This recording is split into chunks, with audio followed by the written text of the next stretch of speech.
doing what he did with a caused fumble. So God bless that. My highlight of the game, though, is Charlie Alfredall getting into the end zone. We made that an initiative at the beginning of the week that we were going to get Charlie in the paint no matter what. And young men on that line, they took that serious. The staff took it serious, and we only had one attempt to try it, and he got it there on the first one, which was wonderful. So I'm proud of Charlie, of who he is and how he represents this program. He's a 4.0 student. He's above board on everything, never on anybody's list, and helps everyone that ever endeavors to come to him for advice, for support, for knowledge in the running back room as well. So thank God for Charlie. Thank God for the fans. I think we sold out once again. I didn't see a seat available, and I don't know what that smell that I smell every week that goes on in the second quarter. But I see a lot of people up there smiling, so I don't know what it is. I saw that we paid a tribute to Miss Peggy. That was phenomenal. I think she's breaking the 100, right? Tuesday. I think Tuesday. I think she got something Sunday though, right? Yeah. What she got Sunday? She got her birthday party Sunday. At the crib? Peggy got a party at the crib. I love her to life. God, I love her to life, and I'm so thankful. Just it seems as though the bowl is getting better and better and better because we're so focused and we're so dedicated on week to week, not looking down the street, but week to week. And I'm so darn proud of our coordinators, the staff, the young men, the women that's in this program, chef cooking his butt off in the kitchen, the training staff, everybody done a phenomenal job. Let's go. Go ahead, Nikki. Hi, Coach. How you doing? Nikki Edwards, U Sports Report.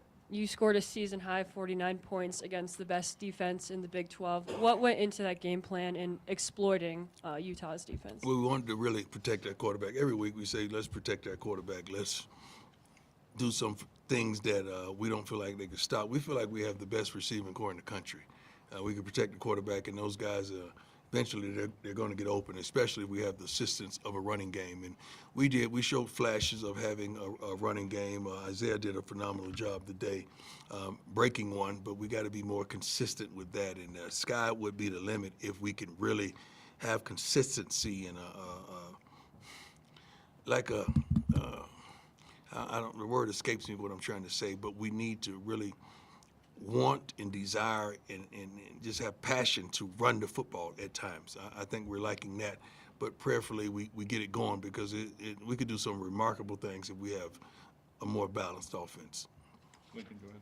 Lincoln Roach, CU Independent. How's the team feeling right now after finally breaking that 7-year losing streak against the Utes today? We don't care about that. We weren't here then, so we could care less. I just walked out the locker room and I'm pretty sure there's a party going on and somebody's rapping. That's how they feel. They feel really good. They feel really good about what they just accomplished, and they should. Every week we warn them to be gentlemen and be men. So we want you to go out and have a good time, but don't do nothing to threaten what you worked your butt off for. In this moment is that. Adam, go ahead. Hi, Coach. Adam Mr. Tiger, 24/7 Sports. Congrats on the win. Thank you. Utah, just 31 rushing yards. What can you say about the way Robert Livingston has that group playing? These guys are dedicated. Coach Liv is doing a phenomenal job, but D. Lou and Sapp, they ain't playing, as well as Dancy. And Coach Hart at the linebacker's position. And Coach Mathis challenged the DBs to be physical this week because they're going to have to show up in the run game as well. We know they're on their third or fourth quarterback. We understand that. But we're happy with where we are, and we know where we could be. That's the thing. We're not even where we could be right now. You see the mistakes. You see the little things that we could clean up, but when you look at the statistics, you say, dang, that was phenomenal. I mean, stopping the run at that point. So I keep reiterating this. I'm so darn proud of these young men and this organization. Rylan, go ahead. Ron Scholes from Ralph Report. Travis had a tremendous day. He had an interception, a touchdown, and then one of the crazier catches you'll ever see. Mm-hmm. What would your message be to Heisman voters who are undecided in his case? Still been getting no message, Heisman voters is undecided. If they can't see, they can't see. It is what it is. I mean, Travis is who he is. He's supposed to go to the best college football player. I think that's been a wrap since, week 2? So we ain't petitioning for nobody. We ain't doing that.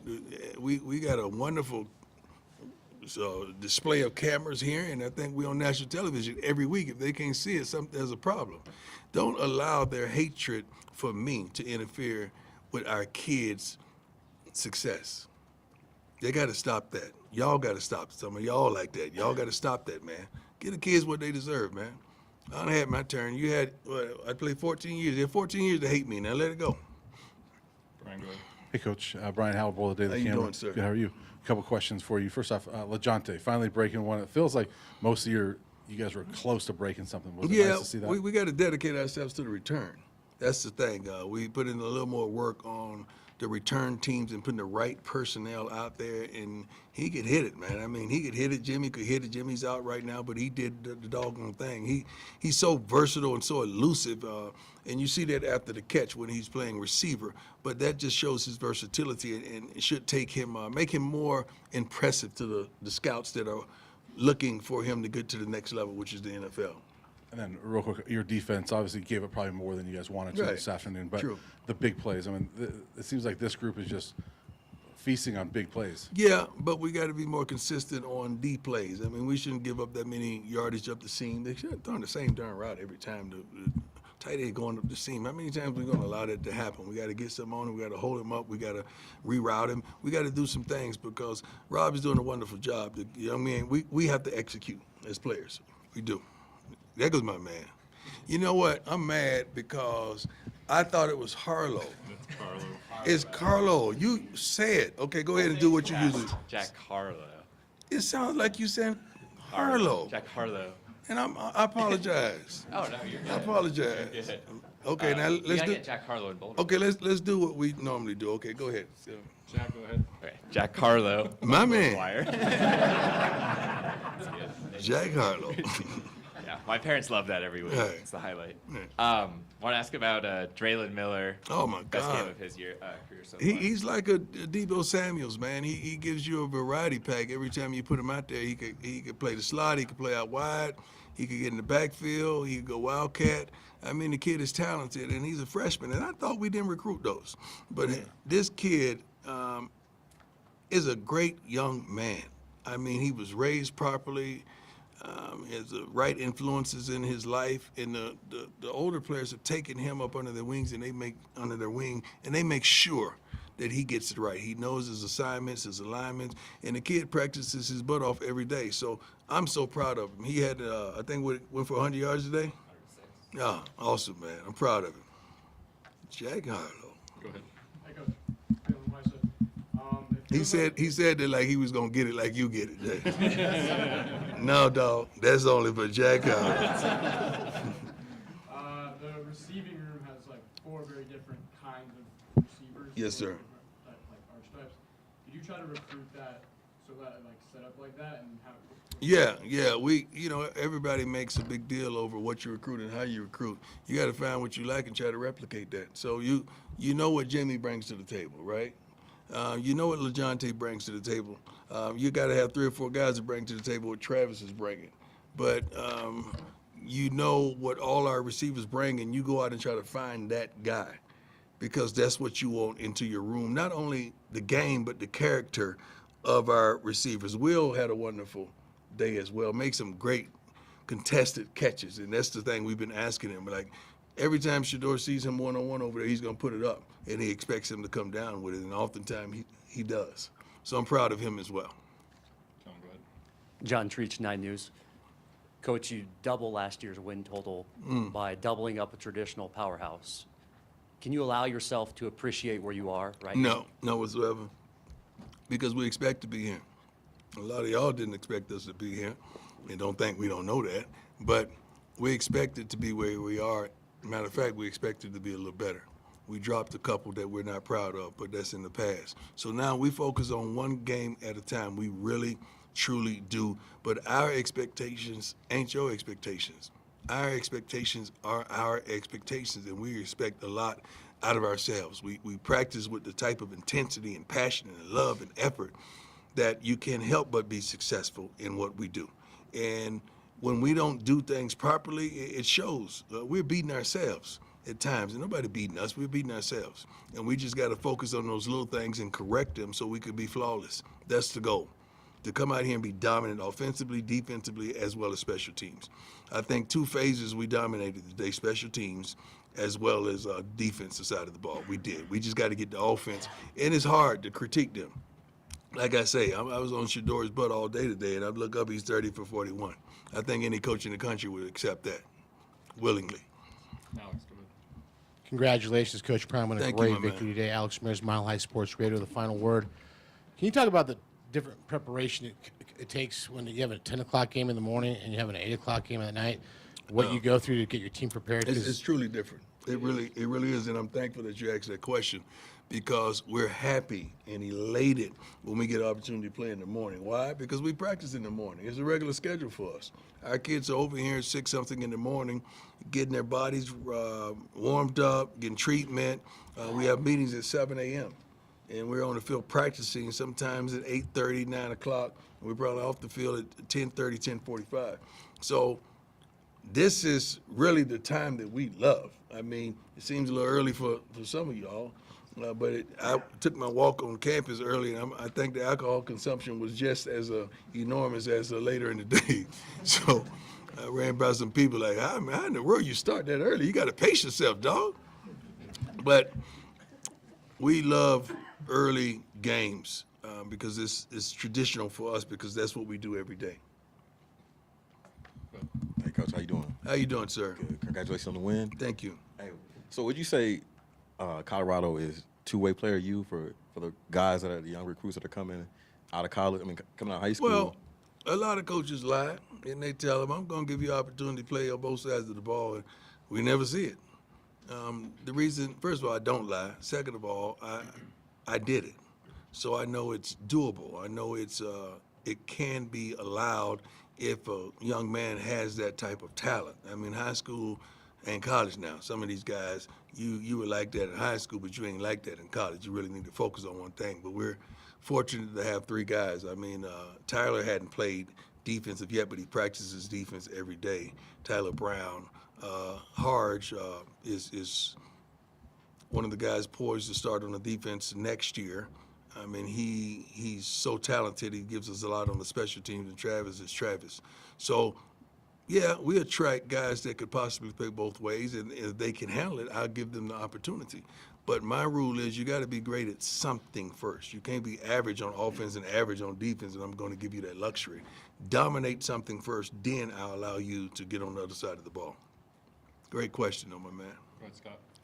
Hey, Coach, Scott Proctor at DNVR. Congrats on the win. Thank you. I know you've been clamoring for this, but special teams was special today. Colton had a big return to set up a score. LeJonte obviously cribbed the punt. Jalen Westreach actually got his hand on a punt as well to set up.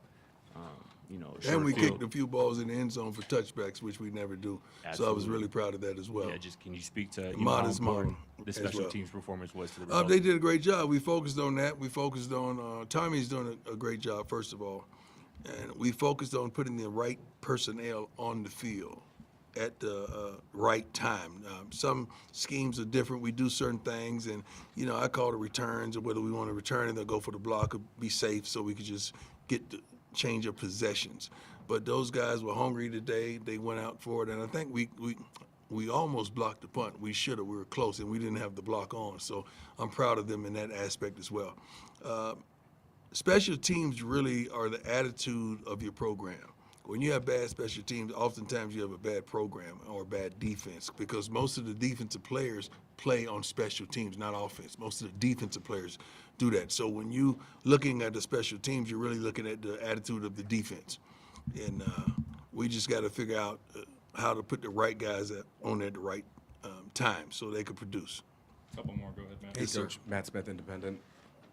You've scored 90 points in the last 2 weeks, and on third down, you're 5 of 24.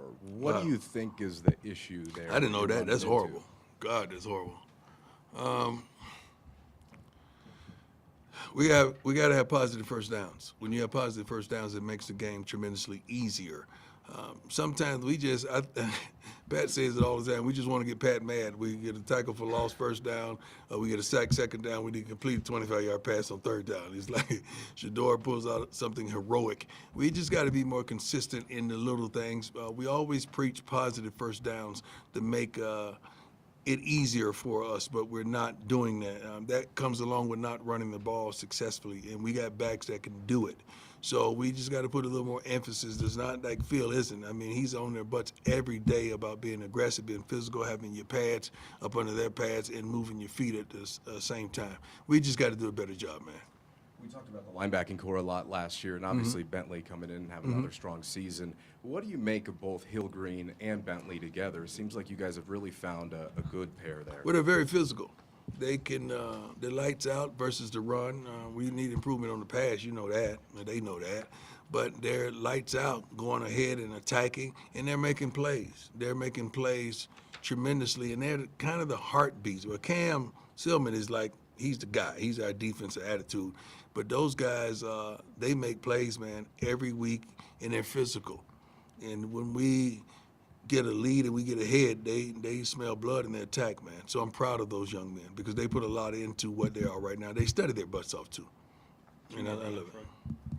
Coach Troy Finnegan, CU Sports Report. I wanted to ask you about Jordan Seaton. He struggled in the first half today for the first time in it felt like a couple weeks. He had a couple penalties. He got beat a couple times. I'm curious how you saw him, both just his body language and on the field, how he responded. Well, his to body not language, he playing never at gives stage. up.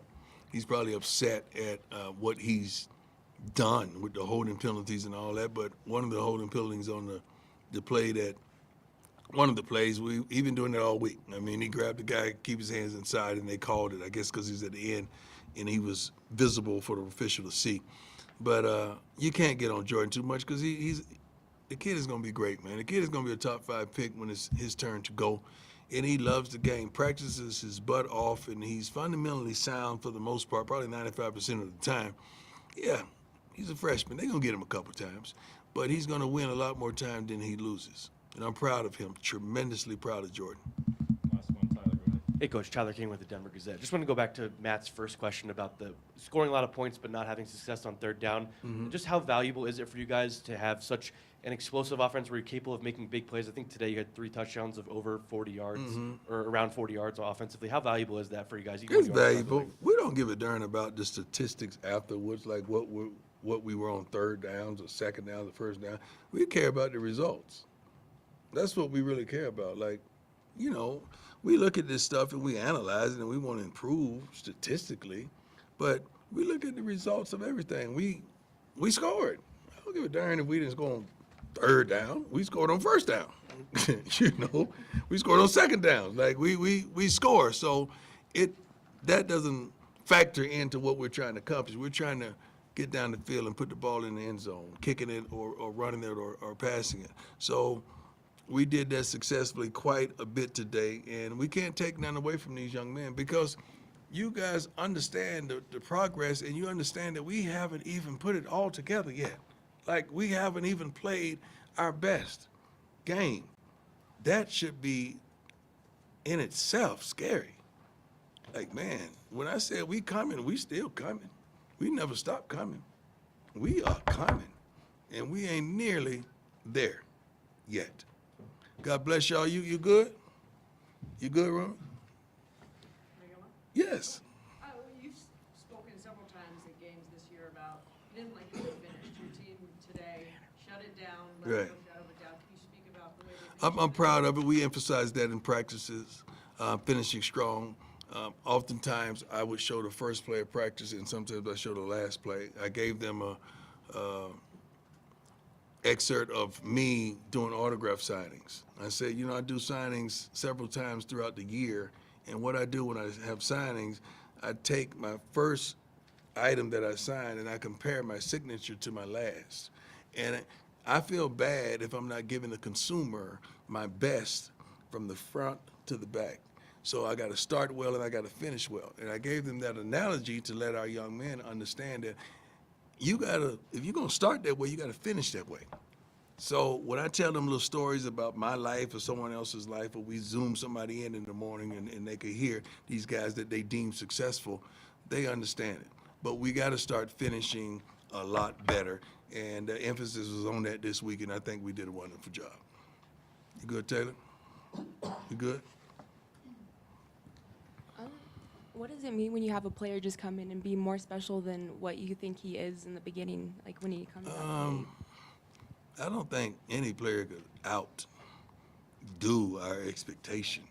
We have tremendous expectations. I had a conversation when, we run out and the guys get on the knee and pray, and Quincy Wiggins just was on my heart. And I went and hugged him and embraced him and told him how much I love him, how much I'm proud of him, that he hadn't given up, that he still practices hard, even though he's on the scout team. He goes hard every day to give us the proper look.